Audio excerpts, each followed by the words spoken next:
So let's raise the real big questions today. Is the west coast of the country now as vulnerable as the east coast of the country when it comes to cyclonic weather? Dr. M. Rajivan is the Secretary Ministry of Earth Sciences and one of India's leading geoscientists, if not the leading geoscientist in the country. Also being joined by Dr. Manu Gupta, co-founder SEEDS, which works on natural disasters, and Professor Sudhakar Solomon Raj is an environmentalist who's focused on many of the issues that concern Mumbai. But I want to come to you, Dr. Rajivan, first. Your sense, a week ago we had Cyclone Amphan on the east coast hitting Kolkata. A week later, it is the west coast and what happens in Mumbai. Give us a sense. What's the big picture that you see? Is the East Coast still far more vulnerable than the West Coast? Yes, definitely. East Coast is more vulnerable. That is historically, climatologically, East Coast is much more vulnerable than West Coast. But the recent few years, last 10, 12 years, Arabian Sea is becoming more active. You may be remembering even last year we had a cyclone which went up to Gujarat. Coast is scattered, is called Cyclone Vayu sometime June, first week of June. And so Arabian Sea is becoming more active, especially in the pre-monsoon season, mainly because Arabian Sea is also warming up. So West Coast is also becoming prone, but may not be as active as East Coast, but definitely the frequency of cyclones coming to the West Coast is increasing.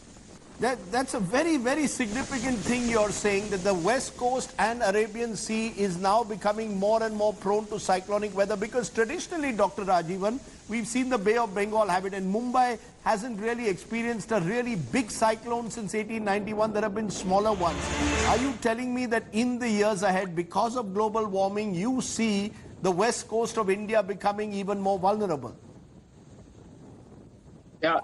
That is true. That is true. And see, Arabian Sea is getting a lot of storms, but some of the storms move away from India and going to Gulf countries and even countries like Yemen, Oman, and all. And so some few cyclones move towards India, but very rarely. But we should expect that more and more storms can now affect, especially areas like Maharashtra and even some parts of Karnataka. And also, of course, Gujarat is very prone for cyclones. And you remember that 3 years back, we had a cyclone which affected even Kerala coast. So West Coast is vulnerable, is becoming more vulnerable now. And along all the West Coast states should be fully prepared to cope up what East Coast is doing. For example, Orissa is doing a wonderful job. The same kind of SOPs and preparation should be done by West Coast states also. So what would you recommend, when you say that they should have the same SOPs as Odisha, the coastline of the West Coast, Goa, Maharashtra, Karnataka, Gujarat, leading up to Kerala, is there something that they should be doing which they haven't done all these years, so that, God forbid, you have a more severe intensity cyclone? Nisarg was only about 100 kilometers, but if it was like Amphan, it could have caused more damage. What would you recommend, Dr. Rajivan? I think that not only with the cyclone, even West Coast is more vulnerable for heavy rains and associated floods. For example, the 2018 floods in Kerala and Bombay rains in last year, before that last year. So along the West Coast, all the states should be prepared not only for cyclones in monsoon season, they should be also prepared for good heavy rains and associated flash floods, etc. So the disaster management aspect, especially due to natural disasters, should be handled very well by the states of Kerala, Karnataka, Maharashtra, and Odisha. I'll come to the disaster management with my expert in a moment, but I just want to understand once more from you the climate change factor that you're saying. We've seen floods in Kerala in the last couple of years. We've seen heavy rains in monsoon, often unseasonal, in Maharashtra and Gujarat. So is this something that is going to become an area of growing concern, which is not yet being registered at times by authorities and policy makers? That's true. Climate change is really happening. I think we should not now close your eyes, and the climate change is happening. And due to climate change, especially of global warming, we should expect Okay, I'm going to try and get back that line, but I want to go to Dr. Manu Gupta because I want to understand. You heard Dr. Rajivan saying that the west coast of India could become more susceptible. Mumbai perhaps got lucky today, the cyclone veered away. But do you get a sense, Dr. Gupta, that this part of the country now needs a new protocol for managing disasters? Cities like Mumbai with large low-lying areas in the past have been found wanting. Absolutely, Rajdeep. In fact, just to substantiate the earlier discussion, in 2019 alone, there were 8 cyclonic formations in the Indian Ocean, and 4 of them were in the Arabian Sea. So it is the new normal. It is happening very much on the west coast as it is happening on the Bay of Bengal side. Having said that, you know, the level of preparation along the coast is certainly not to the level that we see in Odisha, Andhra, and also parts of Tamil Nadu. Therefore, I think there are important lessons that we need to learn. Gujarat has, of course, prepared itself very well because there was the devastating Kandla cyclone in the late 90s, and then there have been other cyclonic movements. But much of Maharashtra, Karnataka, Kerala need to also gear up. Because there's a lot of construction, because if I may intervene, Dr. Gupta, there's a lot of construction activity going on in these very areas. Alibag, for example, has seen the cottages coming up almost right on the beach side, at times violating coastal norms as well. So has Goa seen construction. We've seen it in Kerala and along the Western Ghats. Does that make it even these areas even more susceptible and more prone? Oh, absolutely, absolutely. I mean, you know, we've seen how in rural areas wind speeds pick up in these kind of cyclonic conditions, and that's where the roofs blow off. The semi-pakka rural type of housing, typical housing, they get damaged. And if even pakka buildings are not designed for wind loads of that velocity, they are bound to suffer damage. And yes, I am not sure if these buildings, this new construction activity is adjusting to this new normal of cyclonic activity being seen more frequently on the west coast. You know, but having said that, I mean, I think it's also moves on to more preparedness and preparedness for response measures. Of course, we heard good words from Mr. Chahal about how Mumbai kept up and, prepared itself. But, it also goes down to looking at how we are able to improve preparedness in terms of early warning dissemination to some of these rural areas.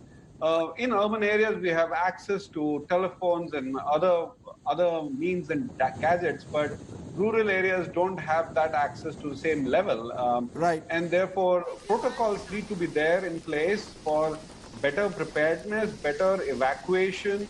And yes, we have now this year the pandemic, and so sure. Yeah. But one of the things is the IMD seems to get their predictions right more often than not, and that helps in those early preparations. Professor Sudhakar Solomon Raj, you've looked at Mumbai's environment also very closely. One of the things that today we saw once again was the number of trees that fell. We saw it in Kolkata, of course, where the cyclone was much more severe, but we saw it in Mumbai as well. Now, there is a limited green cover as it is in these cities.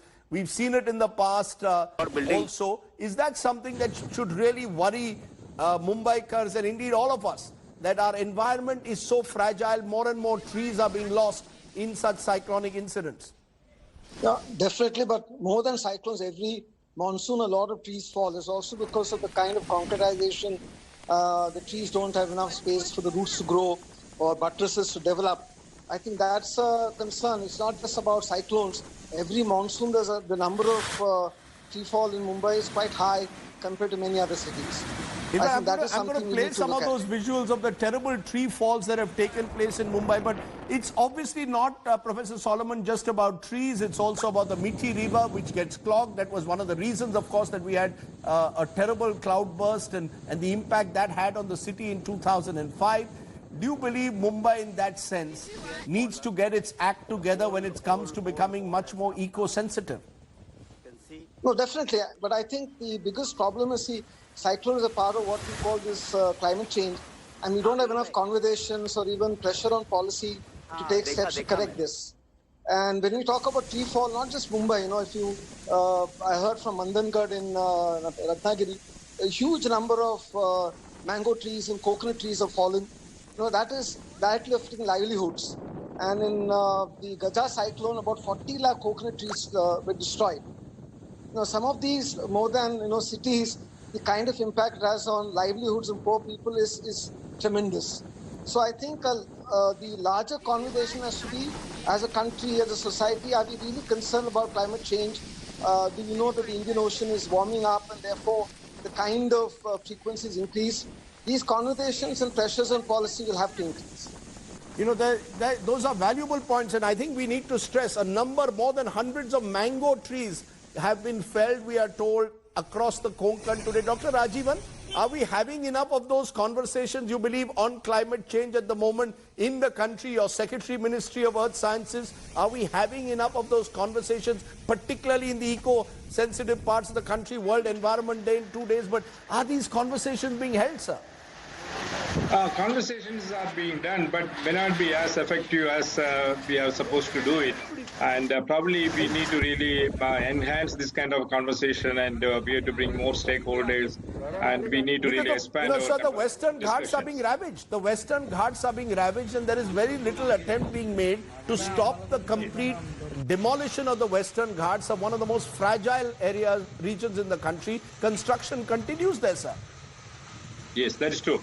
And so what I mean to say is that there should be a lot of discussion between, not only among the scientists, what is happening now is climate scientists, among scientists there's a lot of discussion, but we need to bring policy makers, we need to bring social scientists, we need to bring general public, we need to bring NGOs into discussions.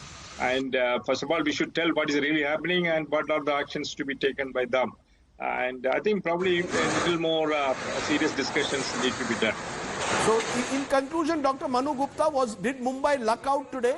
I'm not trying to frighten the Mumbaikars watching the show, but did Mumbai luck out in a manner that Kolkata didn't just 10 days ago?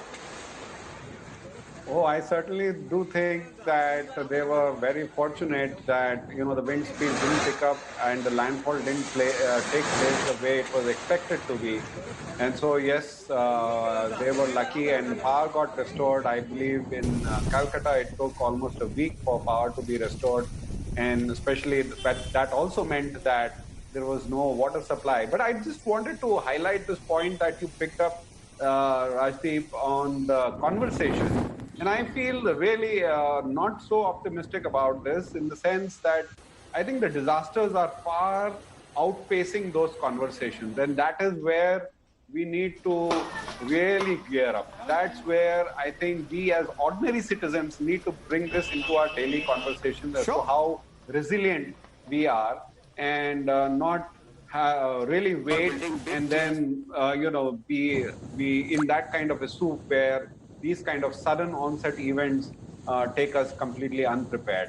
Right. And we then, count our stars. Absolutely. Yeah. We keep saying the worst floods in Kerala in 100 years and then wake up to it. A final word from you, Professor Solomon Raj.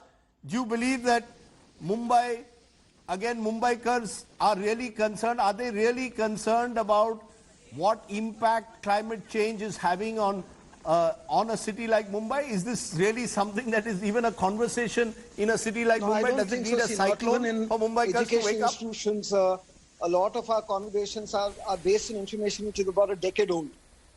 Very little information is on Indian Ocean and how is it affecting us, and all of that is something which we need to really focus a lot more.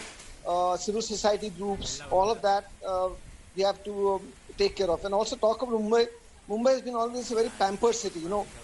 Since last night and today, past the Kalyan, Dombivli, I've had a lot more power cuts than Mumbai has ever experienced. So Mumbai, that way, has been a very pampered city, and we've definitely lucked out this time. But we also need to be more conscious, and maybe, as I said, a lot of civil society, colleges, schools have to have better quality conversations about this. Better quality conversation. Maybe this is a start. We've been having a few of them. Remember, only last week, Professor Dr. Amitabh Ghosh, the author, was on the show, and he warned that Mumbai could be hit by a cyclone. I appreciate Dr. Rajivan, Solomon Raj, Dr. Gupta for joining me here on my conversation as we try and look at what could happen in the future.